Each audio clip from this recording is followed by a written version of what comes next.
ಅವ್ರನ್ನೆಲ್ಲ ನಮ್ಮವರು ಅಂತ ಅನ್ಬೇಕು, ಪ್ರೀತಿಸ್ಬೇಕು, ಗೌರವಿಸ್ಬೇಕು. ಅದನ್ನು ಮಾಡಿದ್ರೆ ಮಾತ್ರ ಸಮಾಜದಲ್ಲಿ ಬದಲಾವಣೆ ತರಲಿಕ್ಕೆ ಸಾಧ್ಯ ಆಗ್ತದೆ. ಅದಕ್ಕೆ ಇವರು ವಕೀಲಿ ವೃತ್ತಿ ಮಾಡ್ಕೊಂಡಿದ್ದವರು. ವಕೀಲಿ ವೃತ್ತಿ ಜೊತೆಗೆ ಇದೆಲ್ಲ ಮಾಡ್ತಾರೆ. ಇವತ್ತು ವಚನ ಸಾಹಿತ್ಯ ಈ ಪ್ರಮಾಣದಲ್ಲಿ ದೊರಕಬೇಕಾದ್ರೆ ಅಳಕಟ್ಟಿಯವರು ಕಾರಣ ಅಂತಕ್ಕಂಥದ್ದನ್ನು ಮರೀಲಿಕ್ಕೆ ಸಾಧ್ಯ ಇಲ್ಲ.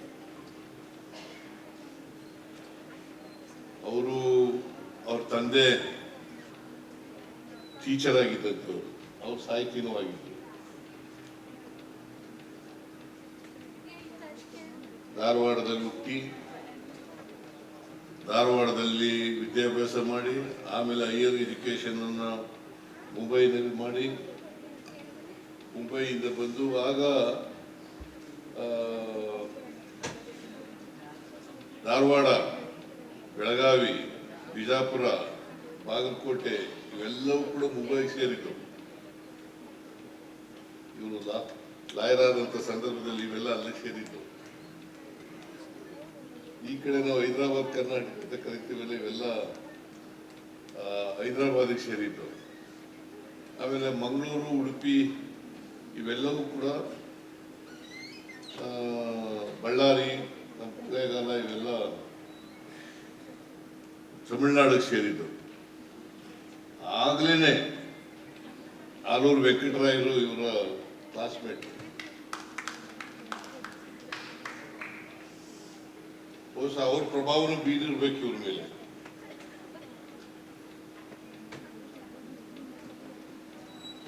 ಸೊ ಹಾಗಾಗಿ ಇವರು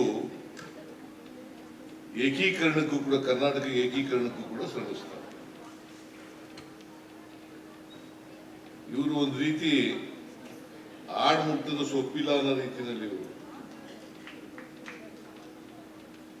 ರಾಜಕೀಯನೂ ಮಾಡ್ತಾರೆ, ಆಮೇಲೆ ಸಹಕಾರಿ ಕ್ಷೇತ್ರದಲ್ಲೂ ಕೆಲಸ ಮಾಡ್ತಾರೆ, ಪತ್ರಿಕೋದ್ಯಮದಲ್ಲೂ ಕೆಲಸ ಮಾಡ್ತಾರೆ, ಆಮೇಲೆ ಸಾಹಿತ್ಯ ಕ್ಷೇತ್ರದಲ್ಲೂ ಕೆಲಸ ಮಾಡ್ತಾರೆ. ಆಮೇಲೆ ಇವರು MLC ಕೂಡ ಆಗಿದ್ರು.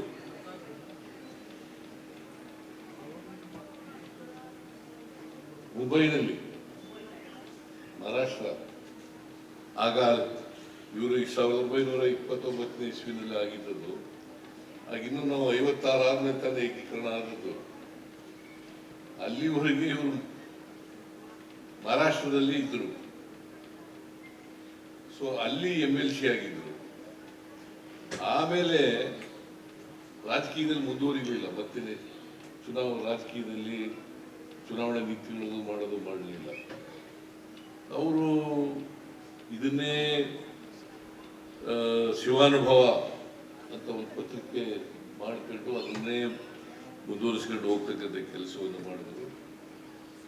ಆಮೇಲೆ ನವ ಕರ್ನಾಟಕ ಅಂತಕ್ಕಂಥ ಒಂದು ಮ್ಯಾಗಝೀನ್ ಅನ್ನು ಕೂಡ ಹೊರಡಿಸ್ತಕ್ಕಂಥ ಕೆಲಸ ಮಾಡ್ತಾ ಇದ್ರು. ಏಕೀಕರಣ ಹೋರಾಟ ಮಾಡ್ತಕ್ಕಂಥ ಸಂದರ್ಭದಲ್ಲಿ ನವ ಕರ್ನಾಟಕ ಅಂತಕ್ಕಂಥದ್ದು, ಯಾಕಂದ್ರೆ ಜನರಿಗೆ ತಲುಪಬೇಕಲ್ಲ. ಅವರು ಏಕೀಕರಣ ಹೋರಾಟದ ಸಂದರ್ಭದಲ್ಲಿ ಇವು ಮುಂಬೈ, ಹೈದರಾಬಾದ್, ತಮಿಳುನಾಡು ಇಲ್ಲೆಲ್ಲ ಓಡಾಡ್ಕೊಂಡು ಮಾಡಿದ್ದಾರೆ. ಸೊ ಇವತ್ತು ನಾವು ನೋಡ್ತಾ ಇರ್ತಕ್ಕಂಥ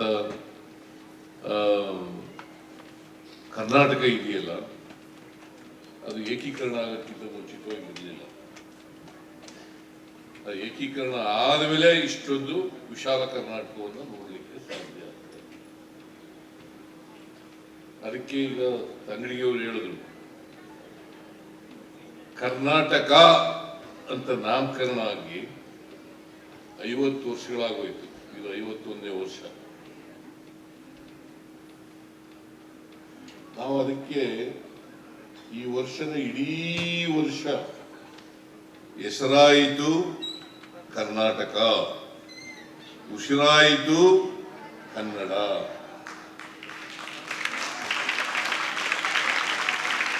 ಇದು ಕರ್ನಾಟಕ ಯುವರಾಜರು ಮುಖ್ಯಮಂತ್ರಿ ಇರುವಾಗ 1973ನೇ ಇಸ್ವಿನಲ್ಲಿ 73 ಅವತ್ತು ಏಕೀಕರಣ ಕರ್ನಾಟಕ ಏಕೀಕರಣ ಆದಾಗ ನಮ್ಮ ರಾಜ್ಯ ಮೈಸೂರು ರಾಜ್ಯ ಅಂತ ಇತ್ತು. ಅದಕ್ಕೆ ಮೊದಲು ಅದು ಏಕೀಕರಣ ಆದಮೇಲೆ ಕರ್ನಾಟಕ ಅಂತ ನಾಮಕರಣ ಆಗಿರಲಿಲ್ಲ. ಕರ್ನಾಟಕ ಅಂತ ನಾಮಕರಣ ಆದದ್ದು 1973 ನವೆಂಬರ್ 1ನೇ ತಾರೀಕು. ಹಾಗಾಗಿ 50 ವರ್ಷ ತುಂಬಿದೆ.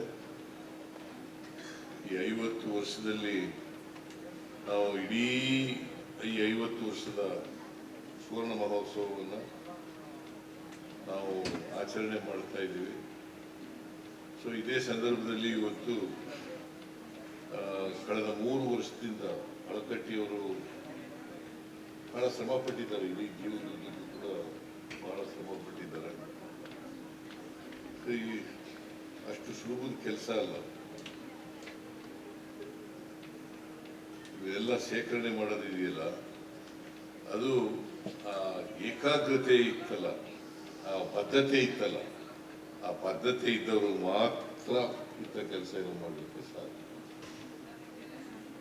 ಸೊ ಅವರಿಂದ ಇವತ್ತು ನಾವು ನೋಡ್ತಾ ಇರ್ತಕ್ಕಂಥ ವಚನ ಸಾಹಿತ್ಯ ನೋಡ್ಲಿಕ್ಕೆ ಸಾಧ್ಯ ಆಗ್ತದೆ. ಶರಣರನ್ನೆಲ್ಲ ನೋಡ್ಲಿಕ್ಕೆ ಸಾಧ್ಯ ಆಗ್ತಾ ಇದೆ. ಅವರ ವಚನಗಳನ್ನು ಕೇಳಲಿಕ್ಕೆ ಸಾಧ್ಯ ಆಗ್ತದೆ. ಅದರ ಮೂಲಕ ಇವತ್ತು ನಾವು ಮಾಡಬೇಕಾಗಿರೋದು ಏನಪ್ಪ ಅಂತಂದ್ರೆ, ಪಾಪ ಅಳಕಟ್ಟಿಯವರೇನೋ ಸಂಗ್ರಹ ಮಾಡಿ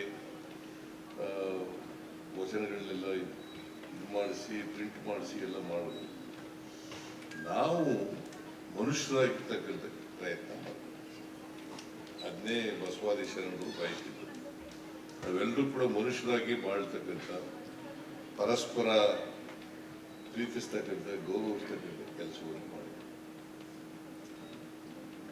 ಅದನ್ನು ಮಾಡಿದ್ರೆ ನಾವು ಇವ್ರಿಗೆಲ್ಲ ಗೌರವ ಸಲ್ಲಿಸಿದಾಗ ಆಗ್ತದೆ. ಬಸವಾದಿ ಶರಣರಿಗೆ ಗೌರವ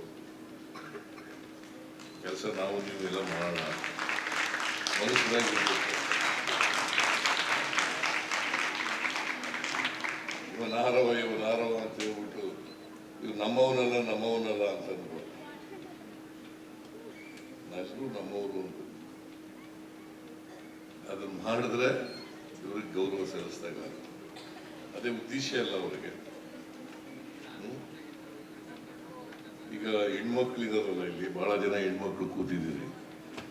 ಹೆಣ್ಮಕ್ಳಿಗೂ ಪುರುಷರಷ್ಟೇ ಸ್ಥಾನಮಾನವನ್ನು ಕೊಟ್ಟವರು, ಶಿಕ್ಷಣ ಕಲಿಬೇಕು ಅಂತ ಹೇಳಿದವರು ಬಸವಾದೀಶರು. ನಮ್ಮ ಚಿತ್ರದುರ್ಗ ವ್ಯವಸ್ಥೆನಲ್ಲೂ ಕೂಡ ಮೇಲ್ಜಾತಿಯವರಿಗೆ ಹೆಣ್ಮಕ್ಳಿಗೆ ವಿದ್ಯೆ ಕಲೀಲಿಕ್ಕೆ ಅವಕಾಶ ಇರಲಿಲ್ಲ. ಇದು ಬಸವಣ್ಣವರ ಕಾಲದಿಂದ ಶುರುವಾದದ್ದು. ಹೆಣ್ಮಕ್ಳಿಗೂ ಸಮಾನ ಸ್ಥಾನಮಾನ, ಪುರುಷರಿಗಿರೋ ಅಷ್ಟೇ ಸ್ಥಾನಮಾನ ಹೆಣ್ಮಕ್ಳಿಗೂ ಕೊಡಬೇಕು ಅಂತ ಮಾಡಿದ್ದು ಬಸವಾದೀಶರು. ಹಾಗಾಗಿ ಇವತ್ತು ಹೆಣ್ಮಕ್ಳೆಲ್ಲ ಶಿಕ್ಷಣದಲ್ಲಿ ಮುಂದೆ ಬಂದಿದ್ದಾರಲ್ಲ, ಅದಕ್ಕೆ ಇವರೆಲ್ಲ ಕಾರಣಕರ್ತರು ಅಂತಕ್ಕಂಥದ್ದನ್ನು ತಿಳ್ಕೋಬೇಕಾಗ್ತದೆ. ಹಾಗಾಗಿ ನಾವೆಲ್ಲರೂ ಕೂಡ ಪುರುಷರು ಮಹಿಳೆಯರು ಅಂದೇನೆ, ಆ ಜಾತಿ ಈ ಜಾತಿ ಅಂದೇನೆ, ಆ ಧರ್ಮ ಈ ಧರ್ಮ ಅಂತ ಹೇಳ್ತೇನೆ, ಎಲ್ಲರೂ ನಾವೆಲ್ಲ ಮನುಷ್ಯರಾಗಿ ಬಾಳೋಣ. ಅದನ್ನು ಕಲ್ತ್ಕೊಂಡ್ರೆ ಸಾಕಾಗ್ತದೆ. ಅದೇ ನಮ್ಮ ವಿದ್ಯೆಯ ಸಾರಾಂಶ ಆಗ್ತದೆ, ನಮ್ಮ ವಿದ್ಯೆಯ ಸಾರ ಆಗ್ತದೆ ಅಲ್ವಾ? ವಿದ್ಯೆ ಕಲ್ತ್ಬಿಟ್ಟು ಜಾತಿ ಮಾಡಿದ್ರೆ ಏನು ಪ್ರಯೋಜನ? ಬಸವಣ್ಣ ಪೂಜೆ ಮಾಡಿಬಿಟ್ಟು ಜಾತಿ ಮಾಡಿದ್ರೆ ಏನು ಪ್ರಯೋಜನ? ಕೆಲವರು ಬಸವಣ್ಣನ ಪೂಜೆ ಮಾಡ್ತಾರೆ, ಆಮೇಲೆ ಜಾತಿ ಮಾತ್ರ ಬಿಡೋದಿಲ್ಲ. ಸೊ ಇದೆಲ್ಲ ಆಗ್ಬಾರದು. ಬಸವಾದಿ ಶರಣರು ಇದನ್ನೆಲ್ಲ ಬಯಸಿರಲಿಲ್ಲ, ನಿರೀಕ್ಷೆನೂ ಕೂಡ ಮಾಡಿರಲಿಲ್ಲ. ಸೊ ಹೊಸ ಸಮಾಜ ನಿರ್ಮಾಣ ಮಾಡಬೇಕು ಅಂತ ಪ್ರಯತ್ನ ಮಾಡಿದ್ರು. ಒಂದು ಹೊಸ ಧರ್ಮದ ಹಾದಿನಲ್ಲಿ ಎಲ್ಲರೂ ಸಮಾನರಾಗಿ ಬದುಕ್ತಕ್ಕಂಥ ವ್ಯವಸ್ಥೆ ಆಗಬೇಕು ಅಂತ ಕನಸು ಕಂಡಿದ್ರು. ಆ ಕನಸನ್ನು ನನಸು ಮಾಡ್ತಕ್ಕಂಥ ಪ್ರಯತ್ನ ಮಾಡೋಣ ಅಂತಕ್ಕಂಥ ಮಾತುಗಳನ್ನು ಹೇಳಿ ಇವತ್ತು ಅಳಕಟ್ಟಿಯವರ ಜನ್ಮದಿನ, ಅವರ ಶುಭಾಶಯಗಳನ್ನ ಆ ಜನ್ಮದಿನದ ಶುಭಾಶಯಗಳನ್ನು ನಾಡಿನ ಎಲ್ಲ ಜನರಿಗೆ ತಿಳಿಸಿ ಒಂದು ಮಾತುಗಳನ್ನು ಮುಗಿಸ್ತೇನೆ. ನಿಮ್ಮೆಲ್ಲರಿಗೂ ನಮಸ್ಕಾರ.